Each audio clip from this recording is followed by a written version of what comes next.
Hello, everyone. It is a privilege and a pleasure for me to share with you this seminar. The title of the seminar is I Will Go and You Can Go.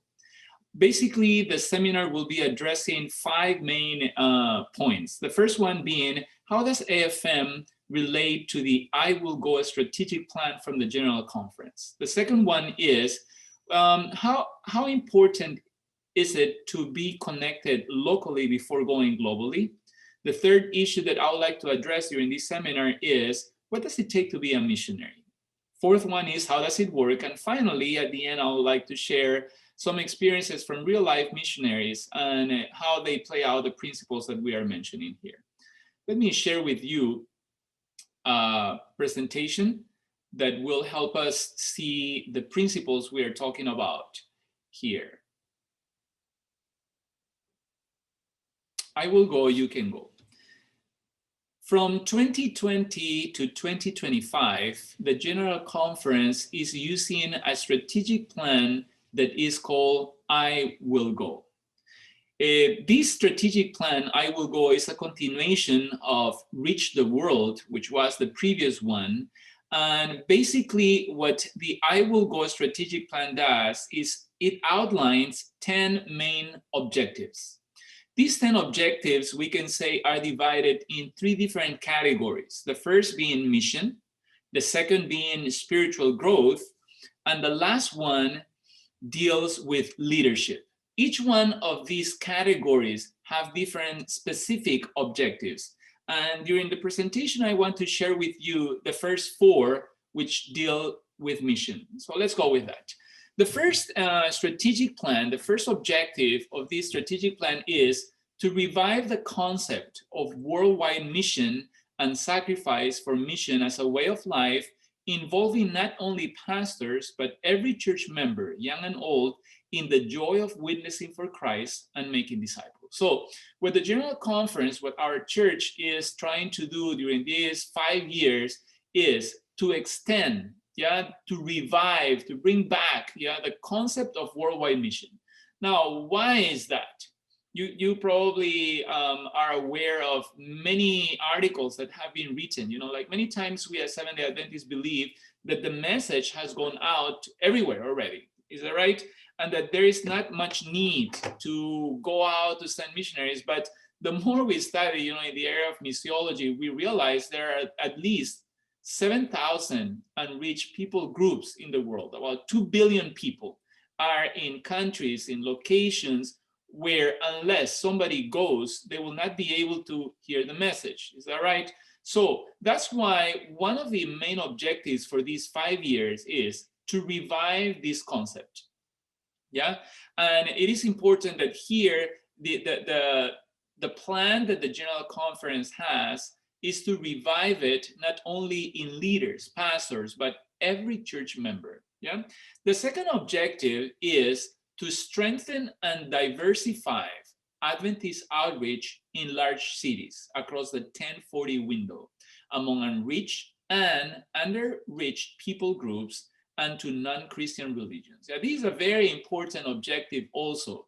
The idea is, how do we send people and funds to the areas that are still unreached?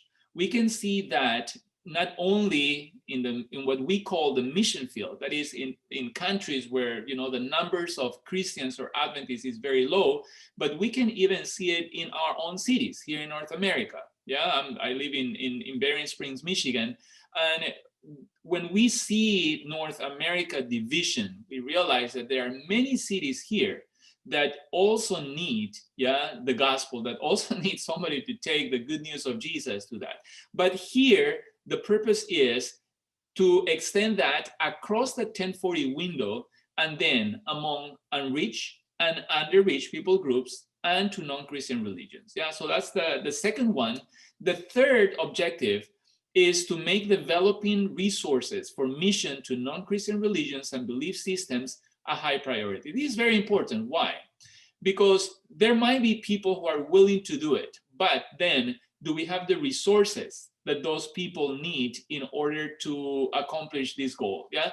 And we can see that this is a very, very important objective that the GC has developed. Why?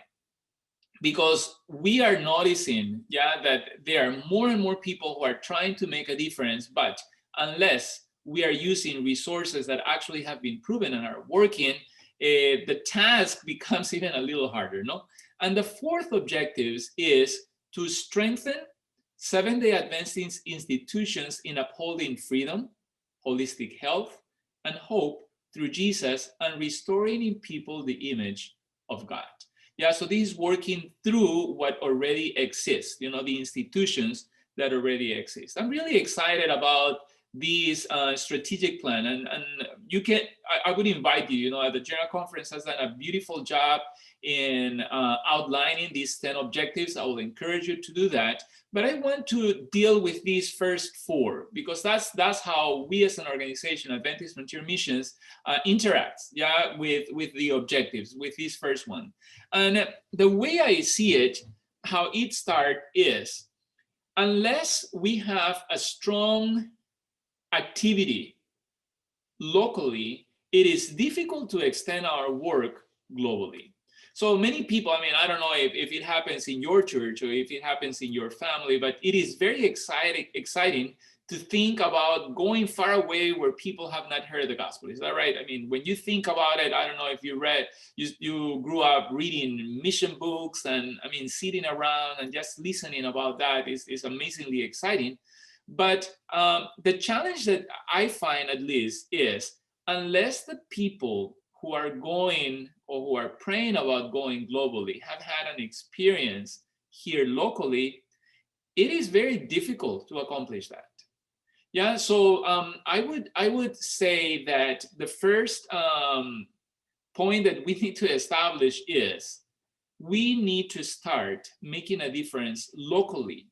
And as we do that, then as we see how God works in us, connecting with our neighbors, connecting with our co-workers, connecting with people locally, then that passion grows as we go globally. And the experience that we have gained doing locally, it helps us also in the task that is much more difficult going globally. Why? Locally, let me tell you, we understand the language. We have a better understanding of the culture in which we live. So as we interact with people locally, and as we share with people who probably share our language and share our culture, we realize that even that is challenging. Now imagine when you move to another part of the world where you have different language, different culture, and now how do you share Christ with them? What are the needs that they have? Yeah, so this point, I believe, is very important. And it's interesting because Ellen G. White, in Testimonies for the Church, has a very important statement on that. She says, the home missionary work will be farther advanced in every way when a more liberal, self-denying, self-sacrificing spirit is manifested for the prosperity of foreign missions. For the prosperity of the home work depends largely, under God, upon the reflex influence of the evangelical work done in countries afar off. So you might say, okay, but this is emphasizing the need to do work outside. Is that right? Yes, that's exactly correct. And what she is saying is that the work locally will benefit and will be advanced in every way when more liberal, self-denying, self-sacrificing spirit is manifested for the prosperity of what? Of foreign missions. Yeah. So she is saying, if you want to see the work locally grow, then you need to think globally. And what I'm saying is, those who have the calling from God to go globally are the ones who already have been moving locally. Yeah, so I see them as going in two directions there. Yeah.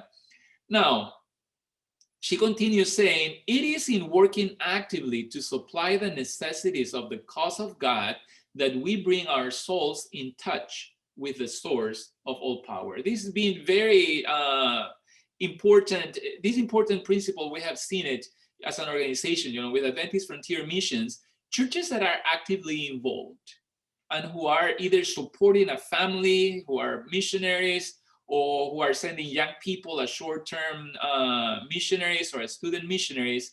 When they hear the reports back from their missionaries that they are supporting, then there is a life that comes back to that local church, and something starts happening there. Yeah, so we see it again and again, and it doesn't only help, with the spirit, like let's say that people feel more evangelistic or active, but it also helps financially. We have seen that when people notice that their offerings, are making a difference with their young people who are working in different parts of the world to take the gospel, then people are more committed, to advancing that. But what is the greatest need, and why go? Matthew 24:14 says, and this gospel of the kingdom shall be preached in all the world, and then shall the end come. Revelation 14:6 says, then I saw another angel flying in the midst of heaven, having the everlasting gospel to preach to those who dwell on the earth, to every nation, tribe, tongue, and people. And here, people, as we can see, means every ethnic people group, that there is. Matthew 28:19 again, go therefore and teach all nations. So who are the unreached? When we talk about the unreached, we are talking about those who have not had the chance to learn about Jesus, to hear about Jesus, unless somebody goes to where they are. The chances are very remote. So those are the unreached. And here in this map, I can show you, what we know as the 1040 window, 10 degrees north to 40 degrees north of the equator, from West Africa to the Pacific Islands. In many of these regions, there are millions of people, millions of people, and near them, there are very few Christians still who can share the gospel. So that's why there is a need of sending missionaries here. Now, there are 4 important points about this 1040 window. First, is the least evangelized, the most populated, the hardest to reach, and where the greatest poverty exists. We can see that the 4 main religions here are Islam, Hinduism, Buddhism, and atheism. Why AFM? And what does it take to be a missionary? When I think of missionaries, the first thing that I think is it takes courage. The second thing that I believe it takes is willingness, and the third thing is faith, to believe that even though you have limited resources, even though you are not, you don't have all the talents that you wish you had, that God can still use you. And as you accept his call, that he can do amazing things in you and through you. I was a pastor, my family and I were living in Dallas, Texas, when we were called, we sensed the calling of God, to go to be a missionary, to be missionaries. I remember that the first time that I heard my friend Lawrence invite me, to go as a missionary, he asked me, have you ever considered going to the mission field? And I told him, look, I already have, I come from Ecuador, So, but he says, no, going to places where there is still a need to hear. So, to be honest with you, the first thing was, I was afraid. We were afraid to think about, wow, like leaving what we have, what we were doing there, leaving our friends that we have made, our children were studying music during that time, leaving all of that, So I would say that it really, we wanted to be sure that it was God calling us. So what does it take to be a missionary? I will repeat it again. I think it takes courage. It takes faith to believe that really God is calling you and that he will take care of you, that he will be faithful to the calling, and that God will, prosper the plans that he has for you there. And I can say from our own experience that it was hard. It was not easy, like going to a country where you have to learn a language, to understand different cultural values and different behaviors and different practices and different ways of eating things.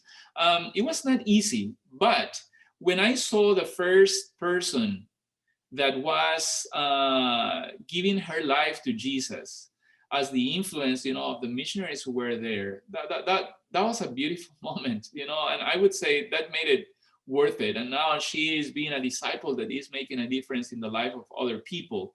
So it takes several things, but in the same way that it takes many things, you are contributing in ways that you would have not imagined you could do it, because it's not about us, it's about God. So the second, the other point, that the fourth point really that I would like to emphasize here is, how does it work? How does AFM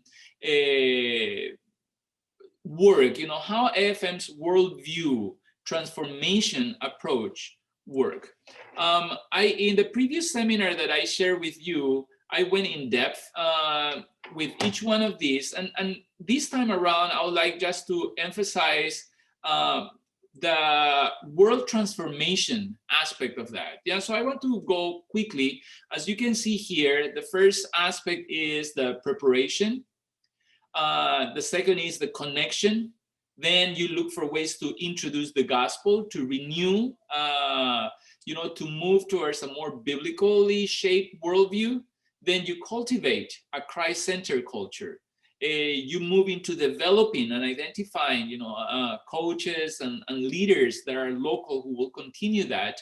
And then you start praying that the cycle will continue. And then you expect that God will multiply through the Holy Spirit the work that you have started. So each one of these areas have different points. The first one is the preparation. So the missionary prepares himself, herself in order to be used by God. Yeah, so that's the first one. Then you establish connections, connections with whom? Connections with God and connections with people. You introduce the gospel. You start, as you learn the language, as you deal with culture, you start introducing them, to Jesus.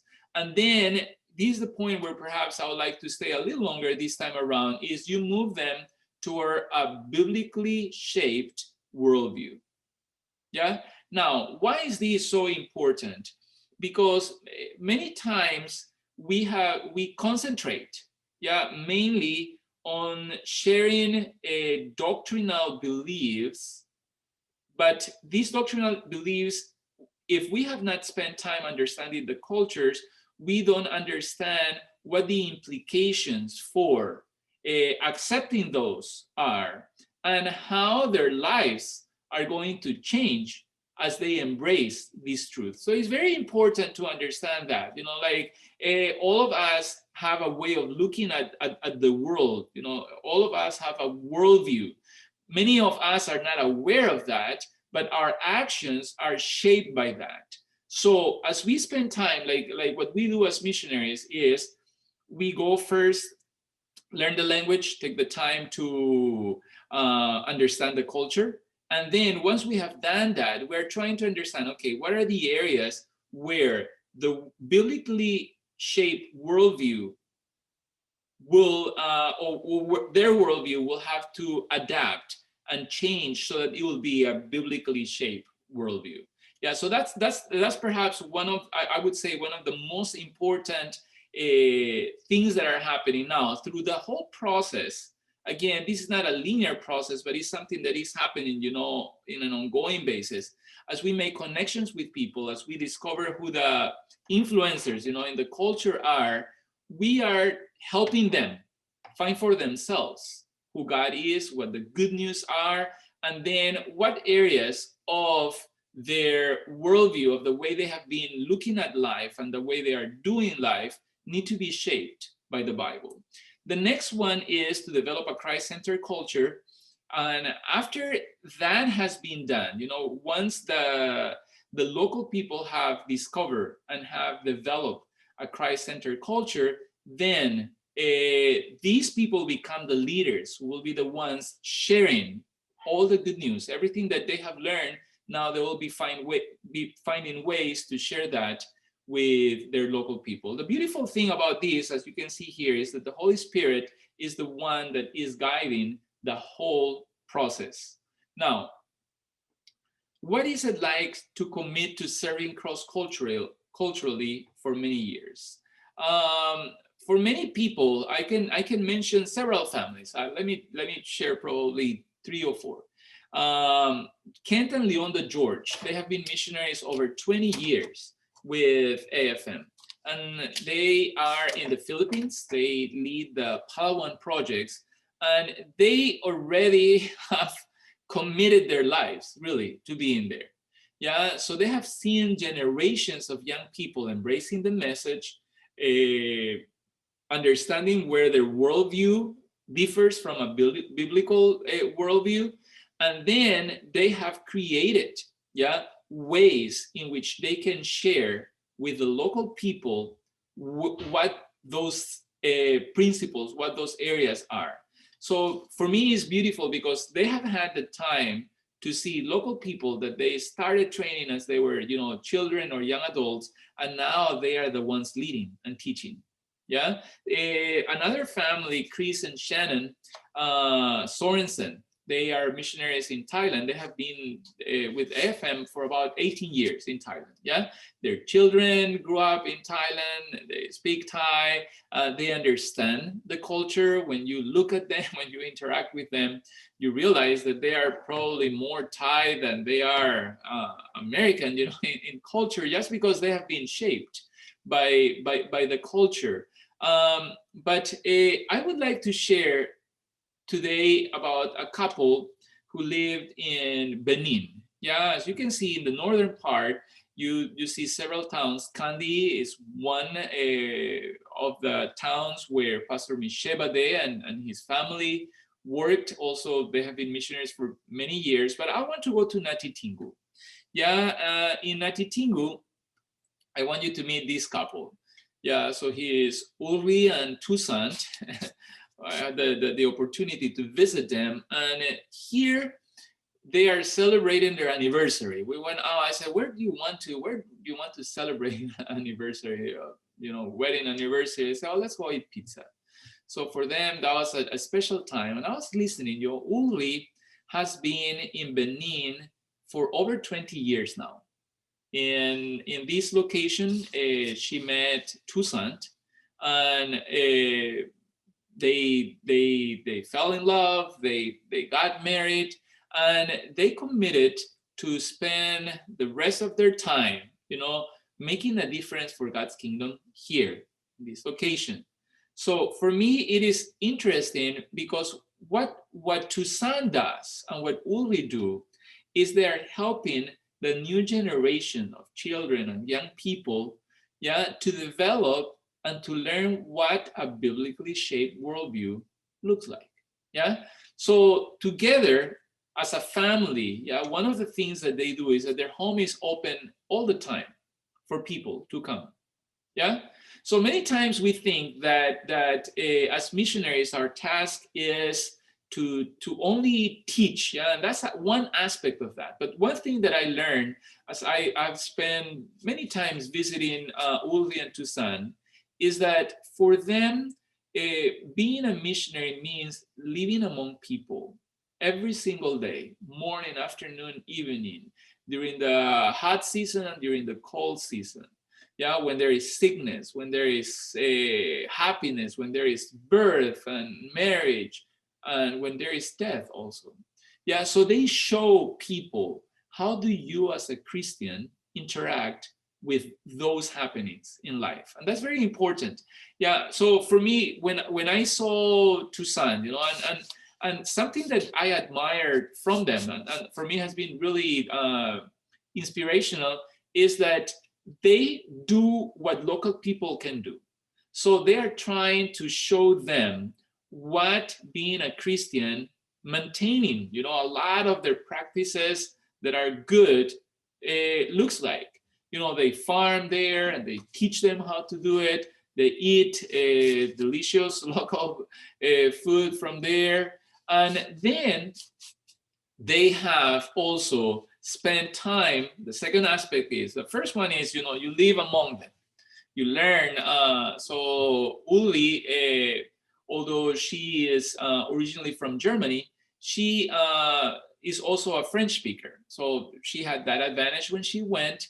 And then she found a local family. Yeah, Uli and Tusan work among the Otomari people. No, so she was married to Tusan, who speaks several of the local languages, and then they invested, yeah, in a local worker.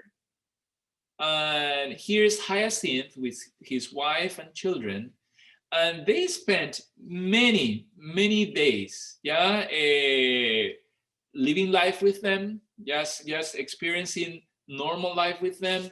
But one important aspect is they wanted to learn and they wanted to discover what were the areas in the culture, in the Otomari culture, that differ from a world biblically shaped worldview.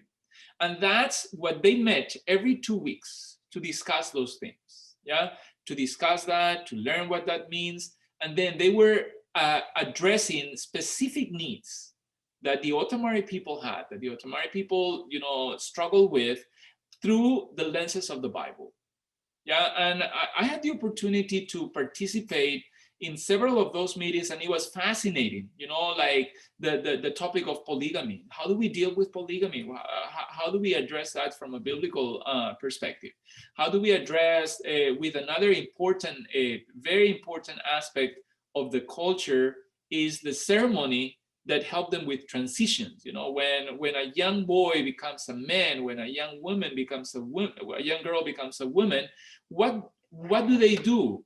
And then if they cannot participate in the activities that the culture has, then what are ideas that the Bible can share with them so that there is not a hole, so we don't create a vacuum there, but we provide a new ceremony, yeah, that helps. So like all of these things were fascinating issues that they were dealing with. Another day they were talking about vengeance, like the culture demands vengeance. So what does the Bible teach about that? And how do you deal with it? So this is, amazing food that they prepare there. So you see here that Hyacinth then invested himself in what? In the next generation. Yeah, so for many years, whatever they discuss every 2 weeks, Hyacinth would take it to other group of young people. And he was what? He was discipling the next generation. Yeah, so for me, it was beautiful to see. And as I mentioned it, there are several projects where in different ways, with different approaches, they are trying to accomplish the same thing. So AFM, what AFM does is, the first thing, if we can summarize it here, the first thing is what? Is we try to go to areas where there is no gospel preached. And that's why we are excited about the I Will Go, a strategic plan that the GC has. Yeah, the second area is we make it available for anyone who is feeling called by God to do that. And then AFM has a training program. You can actually watch one of the seminars where Lawrence explains what the training program is all about. And then after that, we invite you to be part, of this training during 3 months if you are going to go as a long-term missionary. If you go as a short-term missionary, it will be about 3 to 4 weeks, the training. And during this time, we address the issues that I'm talking about. We address who you are as a person, what the areas where God is shaping you and molding you so that you can be used by Him in a powerful way. Then how to understand worldview, how to allow the Holy Spirit be the one leading, in everything that you are doing. And then understanding that the task that we have as missionaries really is to work ourselves out of a job. What we want to do is very quickly, into this process. And when I say very quickly, I'm talking about, the first, so for some people, it might happen the first month, others the first 3 months, others the first year, to discover local people who are open to the gospel. Yeah, the person of peace, to find who they are, so that we can invest ourselves in them. And then these people, these local people, are the ones who start sharing in a way that makes sense for their local people, yeah, for the people of their own culture and language, the basics of Christ-centered worldview. Yeah, Christ-centered culture. So that's the process in which it works. I was very excited because when we came, I went to visit this project. I met Hyacinth. We went with these Bible workers to different church plants that they had started. So there are several generations of churches that already are taking place here. Yeah, and then how it started with missionaries who accepted the call many years ago. I'm talking about, already 20 years ago, and other missionaries were part of that process. And then they invested themselves in local leaders. These local leaders embrace the message. They are challenging their culture, with a biblically shaped culture. And now they're extending that, everywhere. So you can see the effects. So now, if you would like to be part of that, if you would like to embrace this, I will go, a strategic plan that the General Conference is outlining, for the next several years. We would like to be there to help you. Yeah, AFM works very closely with the Adventist Church. There are several other options that you can also look for if you're interested in mission.